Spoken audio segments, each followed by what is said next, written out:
Welcome to Smash Writing. And last week, we reviewed... That's right. That's professional as always. Always. How come you never forget to do that? We've been doing this for like 3 years now, and you've been having that same ringtone. And you know we plan these days in advance. Even when I'm recording on my own, it goes off. It's weird jumps in the footage. Anyway, last week we reviewed Dragonball Broly. Yep, and we both loved it.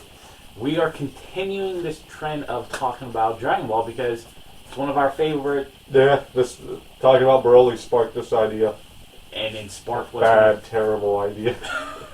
No, not bad. I'll say this: it's going to be interesting because we're meeting the tough critic who picks apart everything versus the guy who's here for a good time. Our opinions vary greatly here.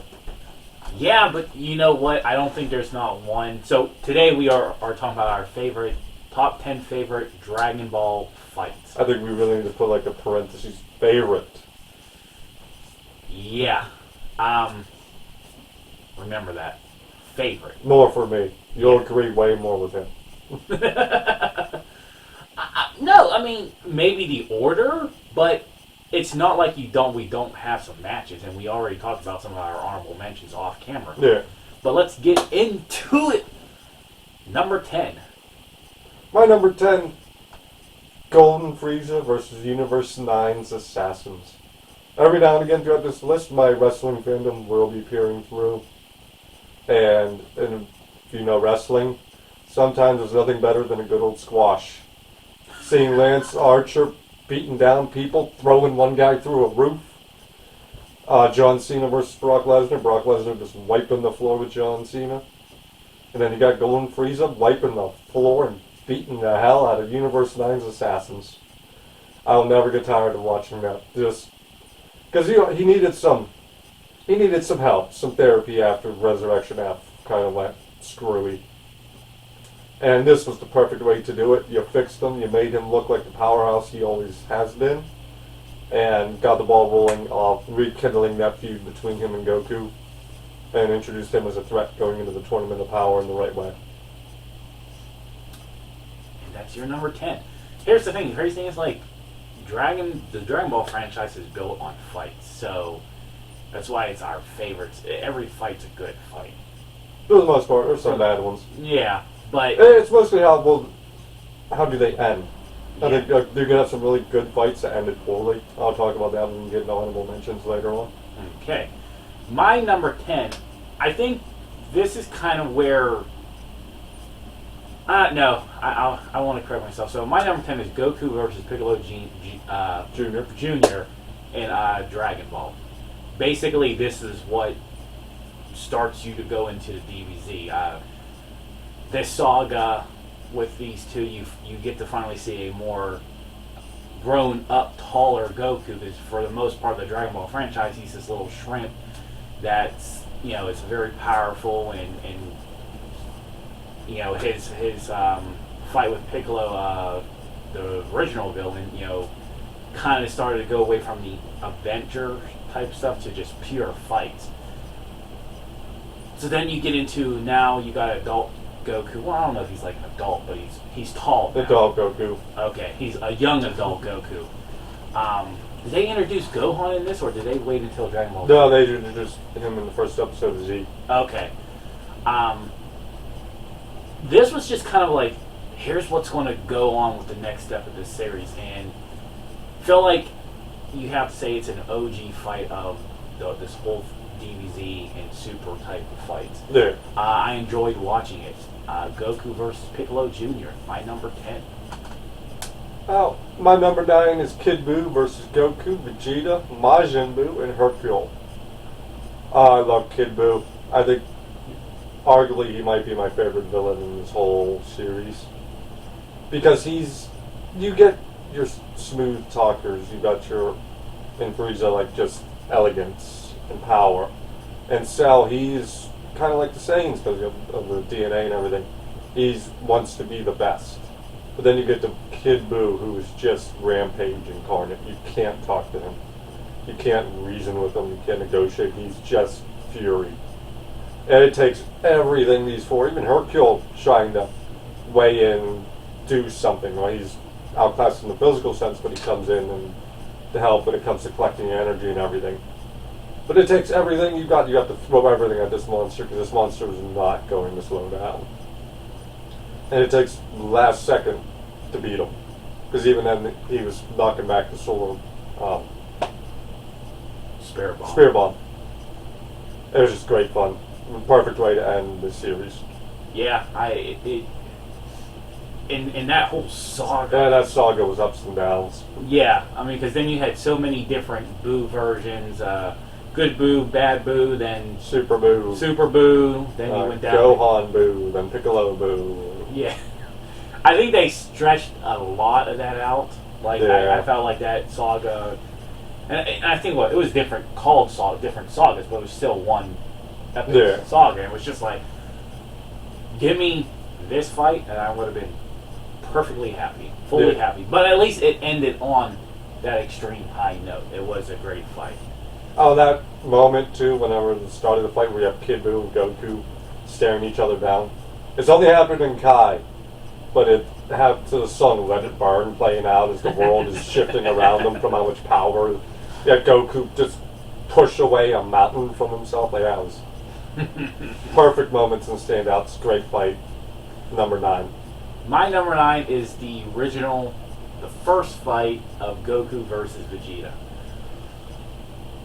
This is definitely Vegeta has such a great story arc to him. Like, everybody, Goku's a fan favorite. Vegeta is probably actually a bigger fan favorite because he wins most polls. He has such a better story arc. Here you get him as the cocky, evil leader of the small group of Saiyans. Now we know in the previous one, Goku gets introduced to his brother Raditz and gets introduced to what he actually is and everything else like that. This is the perfect setup for commoner Goku versus royal family Vegeta. Yeah, because this is still the young, powerful Vegeta. Well, he's always been powerful, but this is Vegeta's like, I am the prince of 4 or 5 Saiyans, but I'm still the prince. And he still has that old school mentality at this point of, you are below me. You will not defeat me. And the fact that Goku still tries to overcome him and matches him, it just pisses him off more. Such raw emotion with this fight, because you have what will be 2 friends, frenemies, eventually, but you just have them going at each other with all their might and just frustration after frustration. And you have Goku as the martial artist. You got Vegeta on the warrior side, which is different fighting styles colliding. Great fight. Styles, philosophies, everything between the two of them are polar opposites. Exactly. It ends with that amazing Gallic Gun and Kamehameha battle. And it pretty much ends with a draw. This ended with Vegeta winning. But what defines a win in this series? Is it death or... Well, that's what it is. Like, Goku was done for most of that fight. If Gohan and Krillin and Yajirobe don't step in, Goku's done. He doesn't get back up. But Vegeta didn't do any final kills with them either. But that I don't know. I'm going with the draw. How many of them actually ever die? That is true. But nevertheless, my number 9 is Goku versus Vegeta. My number 8, we're talking, the last one, we'll talk about this first. Where to start and stop these fights became difficult. So, you might not agree with where I'm starting this next one, but I'm starting it anyway. And we just talked about young, cocky, brash, arrogant Vegeta. Let's talk about the humbled Vegeta. Vegeta versus Jiren. Specifically, when Vegeta's trying to buy Goku a little bit more time, and he can't go in Super Saiyan, he is spent. And he's still standing off against Jiren. Vegeta versus Jiren, where Vegeta is done, and he's talking about how he's not giving up. He's fighting for everyone he loves. His family, his Kaba, his oath, his honor as a Saiyan. And he knows he can't beat Jiren. Jiren knows he can't beat him. And Vegeta still won't go down. He's grabbing hold of the ring. He is getting every lucky break, and he is not backing down at all until he can no longer go. And just those little moments, that little fight here was a spectacle to watch. I didn't say too much when you were talking about that, because the same reason why you stated Vegeta versus Jiren is the same reason why I have Vegeta versus Toppa. Now, unlike Jiren, this fight was probably more evenly matched. You know, where you knew Jiren and Vegeta was the underdog and he was not going to do it. Here, now you kind of got both superpowers going at it. And first, you know, I think the power of Tournament of Power has a lot of great graphics. The animation was on point. Especially the further it went, it got better and better. Yeah. And understand, like, there's obviously you got your universes on the balance. So you take prime because if your universe loses, it goes away. And obviously, while you're fighting this tournament, you have that in your back of your mind. You do think about your loved ones. And that's what you really have Vegeta is, moving away from the cocky, arrogant one. And just I said, like we just talked about the last couple of minutes, how smart he is on the battlefield. Yeah. What's his motivations? When he was younger, the pride. Now it's a different type of pride. He has a son, a daughter, a wife. These are, he has what Goku has now. Yeah. And I think that's why it makes him such a better character, because Goku always had this. He always fought for it. Vegeta had to earn it, get it. That could be arguable. I could be argued with Goku. Goku has that stuff, sure. But he's in it for himself. He wants a good fight. It's when he fights a monster who wants to destroy things that he goes into that well. Okay. But still, the graphics, the emotions, the fight, Vegeta versus Toppa, number especially when Toppa starts becoming the destroyer. Yeah, and that's where Vegeta then has to pull deep in that motivation to go after Toppa. But that is my number 8. My number 7 is the welcome back to the series fight between Lord Beerus and Super Saiyan God Goku. God, that was a good fight. Especially, you get deeper in and Goku is pushing Beerus back finally after we'd seen Beerus just wreck everybody. Now, this is from the Oh, I'm taking this from the movie, not the show. Okay, so I did not see... I'm taking this from the movie. And even when the power of the god leaves Goku, he's still pushing back against Beerus because his body's remembering the power. And it's held on to it.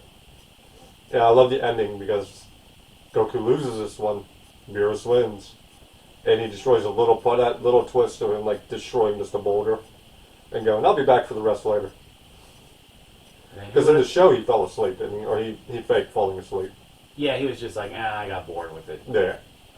After all that, he's like, I got bored. But they ended up developing a good mentor-teacher, mentor-student type of relationship. I think Beerus might be one of the best characters they've ever introduced to this series. He's so entertaining, because he's always in the background he's not doing much. He's eating or he's lounging around, but anytime he gets up, it's like, oh no, he's serious now, and it becomes the most immediate threat in the room. That is true. You got to give Lord Beatrice that. Beerus? Why do I have Beatrice on my head? I don't know.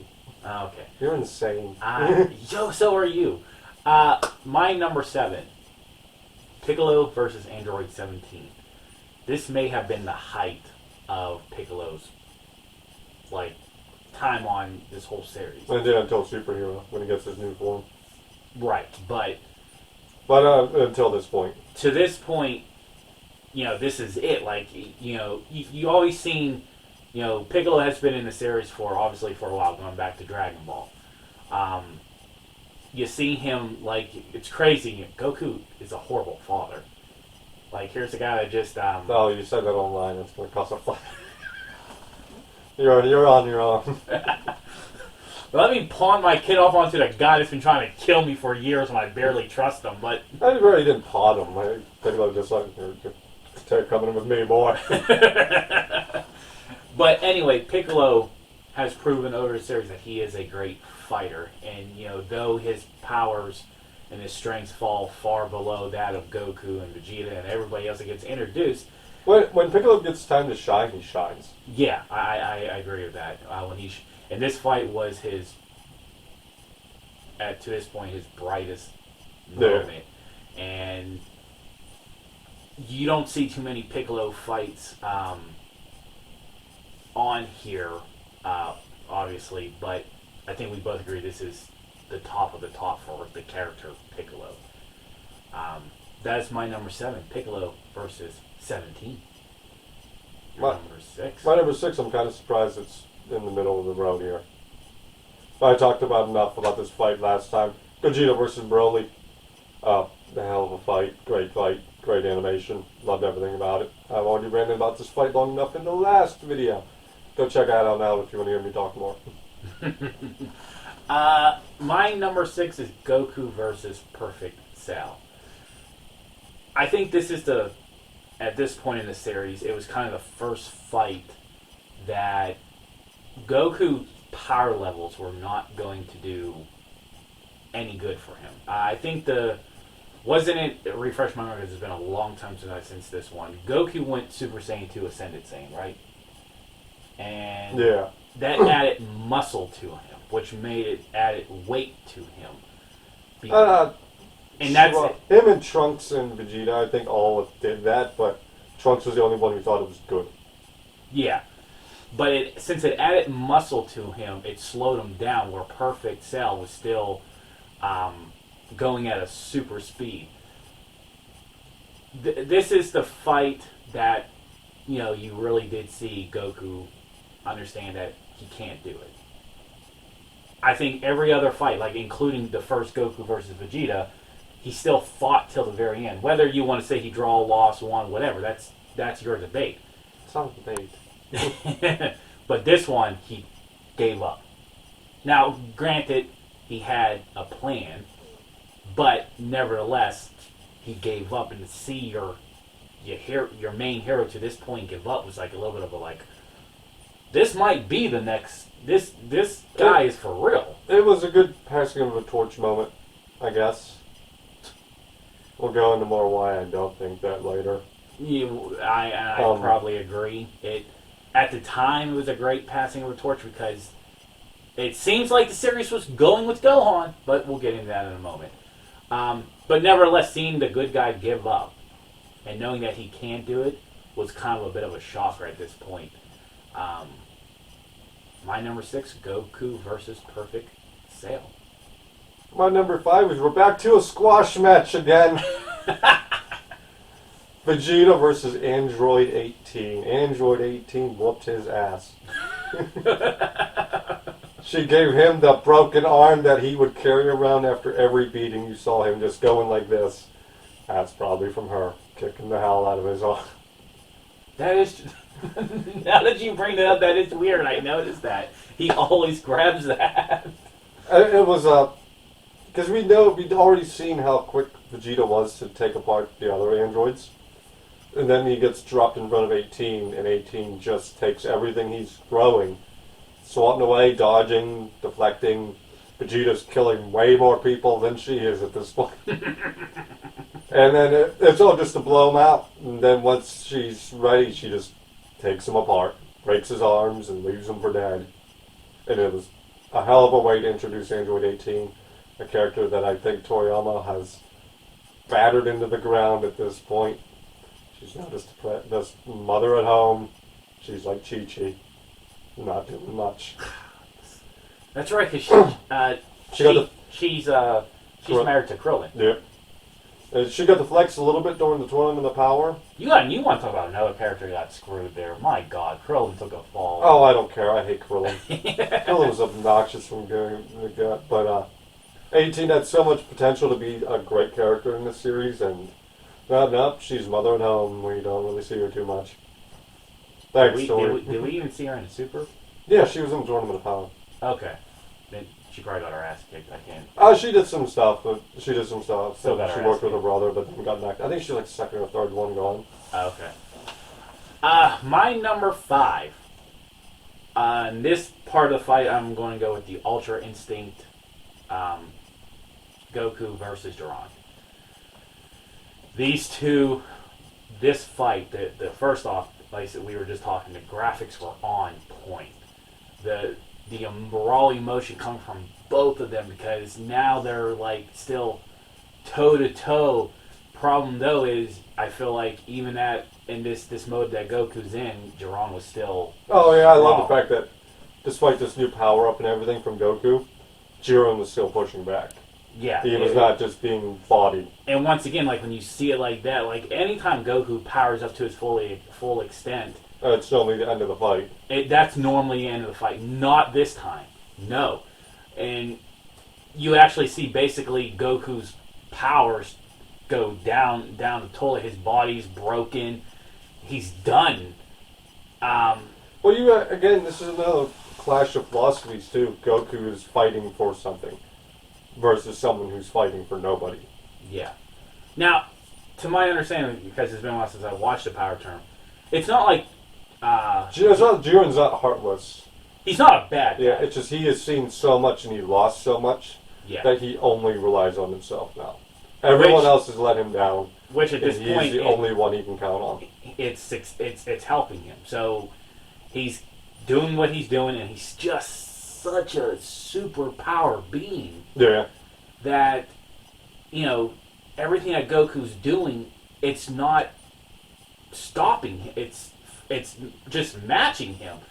And then you see Goku just pretty much like And by the time he has Jiren down, he runs out of power and gets Yeah. shot back down hard by his body. yeah, Which kickstarts the next Great Fury in that fight too, in the finale. yeah.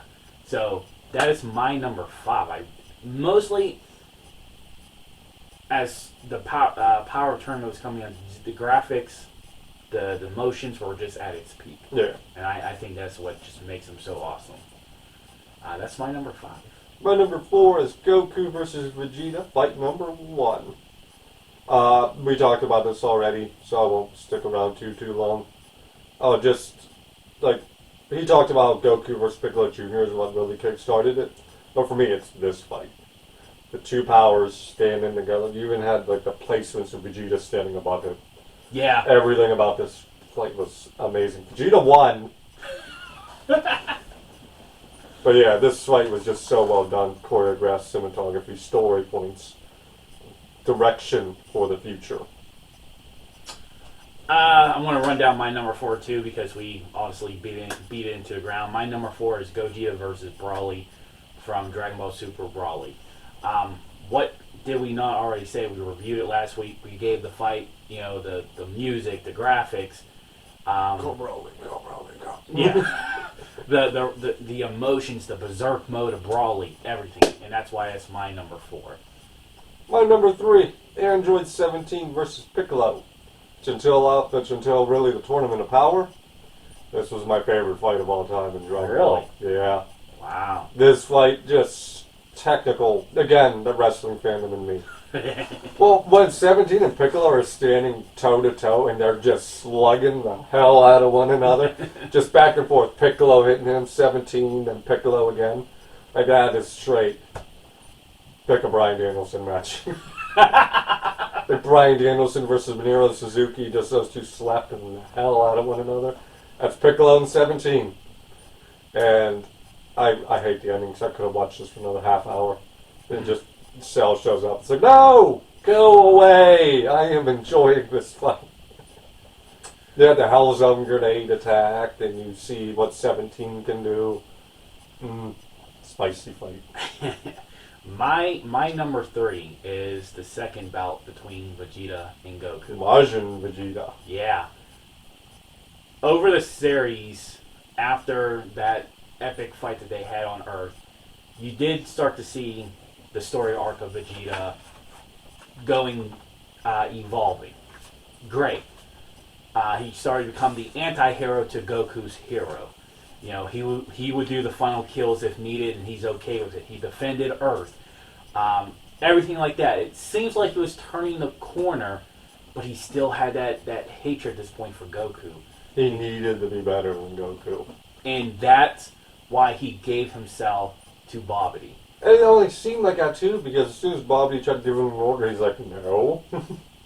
Excuse me, good sir. He knew he wasn't going to be controlled, but what he needed Bobby to do is wake up the old Vegeta.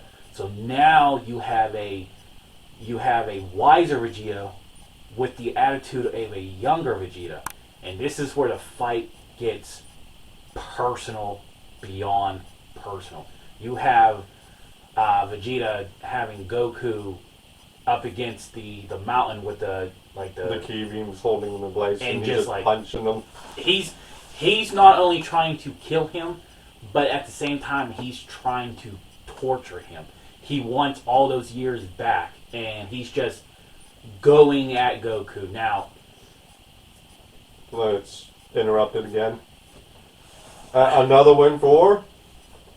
But was it? Yes, he knocked him out. But Goku wasn't using his full That is power on yet. Goku. But that is something that you do have to take account of. No, it doesn't. If you don't use with your tools, then that's on you. I'm still going back and forth because I think there was a soft side of Goku that was still shocked that he did look at Vegeta as almost like a brother now.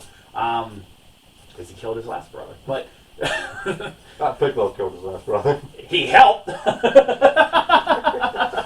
Why haven't they brought Raditz back? I know. I've been wanting that guy That would back. have been a good, actually the perfect person I should have brought back to the tournament was Cell.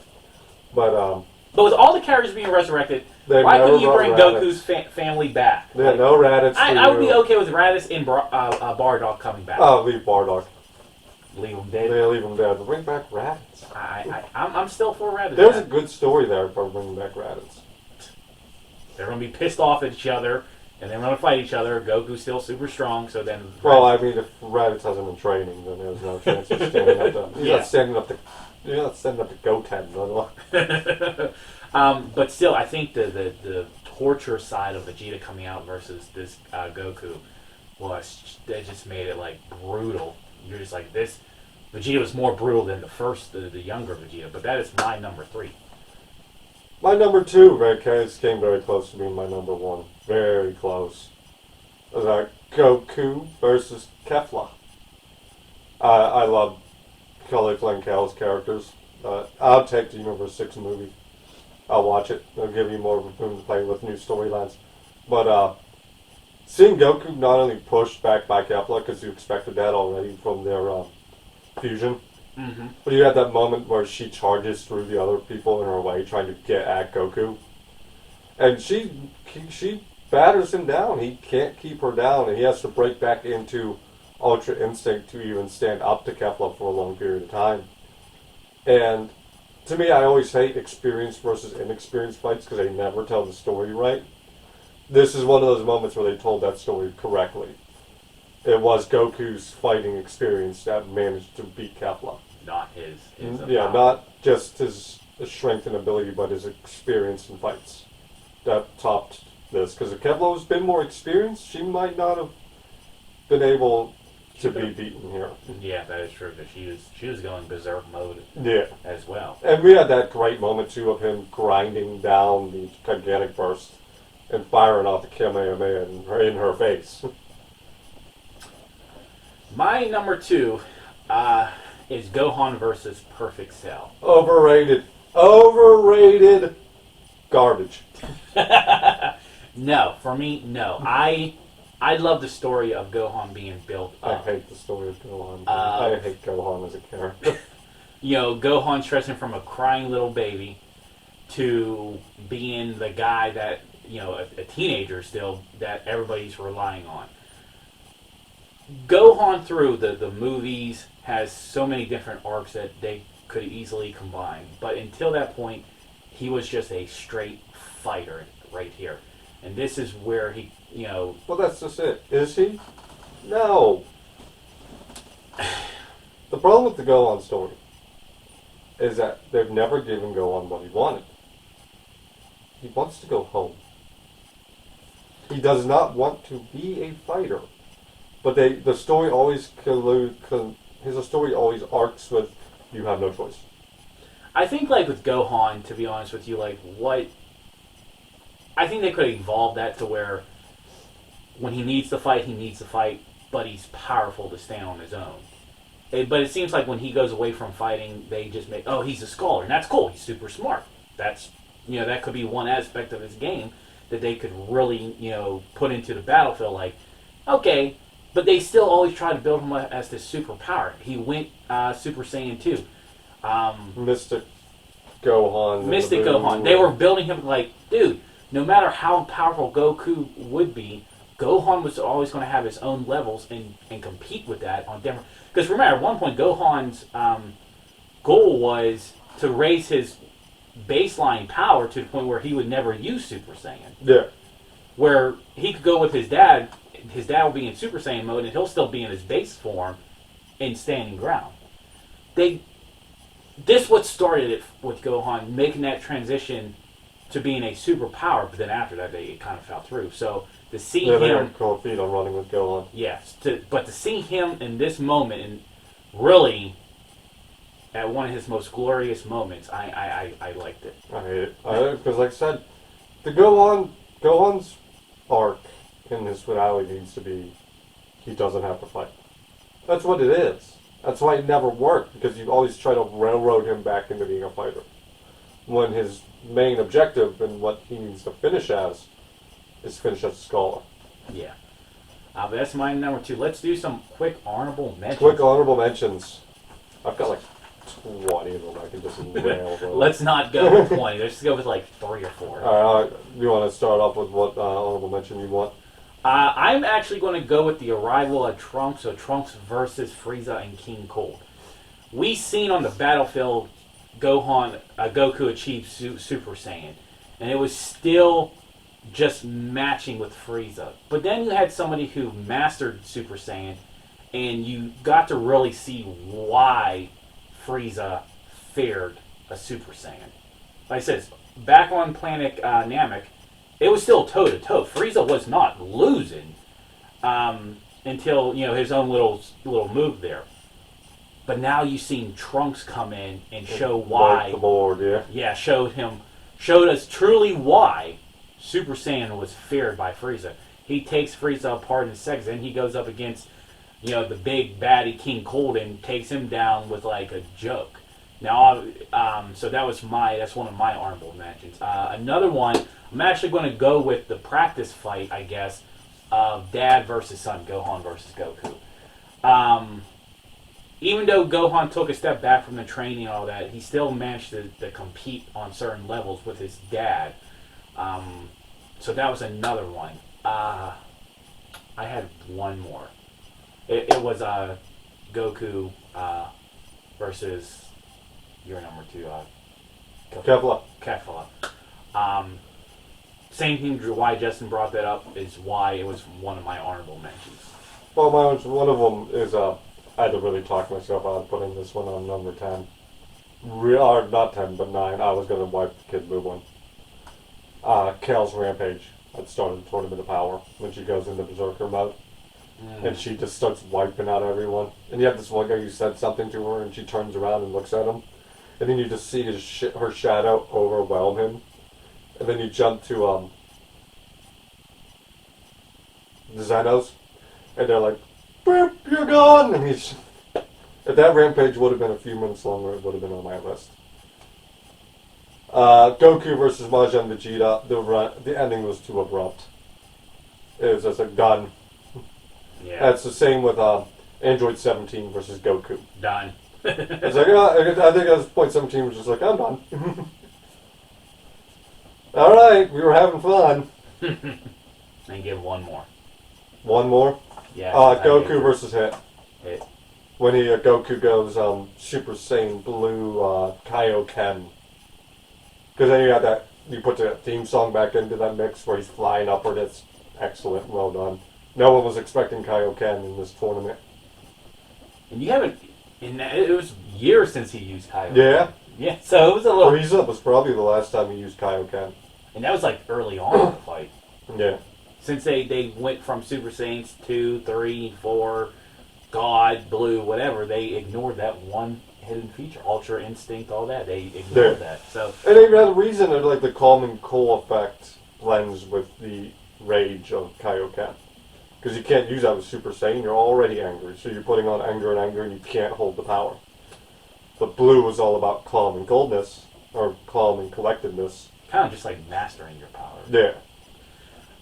So I'll go with my number one. My number one, though you said it was like the longest animation fight Of all time. of all time. It's Goku 18 episodes. Goku versus Frieza. You know what? I'm calling this as the start to finish, from base power Goku to Super Saiyan Goku to Frieza. This is an epic fight with so much good emotions involved. I mean, everything about this is perfect. Yeah. Storytelling is all there. Story was there. You had, you had. The surprise reveal that Goku had been using Kaioken all that time to evade. Then you had, the speech that helped Vegeta's speech that helped motivate Goku on the first stage, to where basically it was like, we weren't a bad people. No, they were bad people. Yeah, but we were doing Frieza's biddings. Then you go from there. Then, knowing that this guy killed, Goku's family, Goku's real parents. Then, what topped it all off, that put him over to Super Saiyan level, was Frieza killing Krillin with he wasn't part of the fight, and Goku, that's what pissed him off the most. And then even then Goku still had some humanity left throughout the fight that they even tried to spare him. You had all the elements coming together. I think that's my biggest problem with this. Well, one of my problems with this fight. It's like, at some point, you stop being nice. That is true. Considering I would not have he kept Frieza alive, not for being nice, but because he wouldn't fight Frieza again. But that is my number one. Your number one. This fight's amazing. It's great. The storytelling is perfect. The Super Saiyan mode is flawless. It is 18 episodes long. In comparison, this is about 5. Go with your number one. Oh, we've already talked about it. It is Ultra Instinct Goku versus Jiren leading up to the finale. The fight sequences are so good. The animation is amazing. You have the one of Jiren's Destroyer. He's over like, you think for one moment that I'm going to believe that he mastered this? And Vegeta's just like, have you not been watching us? Have you not been watching all the Saiyans? Not even just us, but you get the flashback of Kaba pushing in Super Saiyan 2. Everything Caulifla and Cal did, and Kefla, and then Vegeta himself. And you're going to question whether or not Goku has mastered this in this amount of time? After all of this. And at that Really? amazing moment where Jiren has Goku trapped on the braking platform and he's throwing out those punches, and Goku starts countering them all to blast them back and get off the platform. You have the state ring itself falling apart. You have got minutes till this fight is over, or the match is over.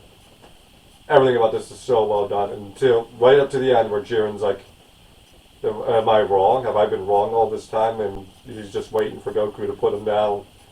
And then the power comes back and snaps back at Goku and puts Goku down. And you could see the hesitation on Jiren, this was not how this was supposed to go. Now, that is our top 10 favorite fights. I'm going to stretch out word again. Favorite. Let us know what fights you liked in the bottom. Why he's wrong. Until next time. Bye-bye.